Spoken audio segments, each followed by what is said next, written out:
ಒಬ್ಬ ಬಡ ಹುಡುಗ ದಿನಕ್ಕೆ ಊಟಕ್ಕೂ ಹಣವಿಲ್ಲದ ಪರಿಸ್ಥಿತಿ. ಆದರೆ ತನ್ನ ಪರಿಶ್ರಮದಿಂದ ಬಿಲಿಯನೇರ್ ಬಾರ್ಬರ್ ಎಂಬ ಹೆಸರನ್ನು ಗಳಿಸಿದನು. ಇವರು ಬೆಂಗಳೂರಿನ ರಾಮೇಶ್ ಬಾಬು. 7 ವರ್ಷದಾಗಿದ್ದಾಗಲೇ ತಂದೆಯನ್ನು ಕಳೆದುಕೊಂಡರು. ತಾಯಿ ಮನೆಮನೆಗಳಲ್ಲಿ ಕೆಲಸ ಮಾಡಿ ತಿಂಗಳಿಗೆ ಕೇವಲ 50 ರೂಪಾಯಿ ಗಳಿಸುತ್ತಿದ್ದರು. 1989ರಲ್ಲಿ ಕೇವಲ 19ರ ವಯಸ್ಸಿನಲ್ಲಿ ತಂದೆಯ ಸಣ್ಣ ಅಂಗಡಿಯನ್ನು ವಹಿಸಿಕೊಂಡರು. ಹಗಲು ರಾತ್ರಿ ದುಡಿದು ಹಣವನ್ನು ಉಳಿಸಿಕೊಂಡರು. 1993ರಲ್ಲಿ ಜೀವನ ಬದಲಿಸುವ ಕ್ಷಣ ಬಂತು. ರಾಮೇಶ್ ಒಂದು second hand Maruti Omni car ಖರೀದಿಸಿದರು. ಅದನ್ನು ಬಾಡಿಗೆಗೆ ನೀಡಿ ಹೆಚ್ಚುವರಿ ಆದಾಯ ಸಂಪಾದಿಸಲು ಶುರುಮಾಡಿದರು. ನಿಧಾನವಾಗಿ 1 ಕಾರು 2 ಆಯಿತು. ನಂತರ 10.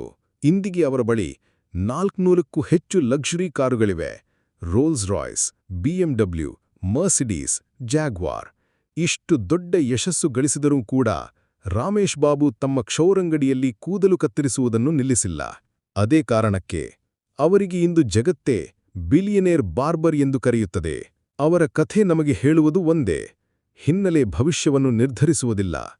ಪರಿಶ್ರಮ ಮತ್ತು ಧೈರ್ಯ ಇದ್ದರೆ ಬಡತನವನ್ನೇ ಸಮೃದ್ಧಿಯನ್ನಾಗಿ ಮಾಡಬಹುದು.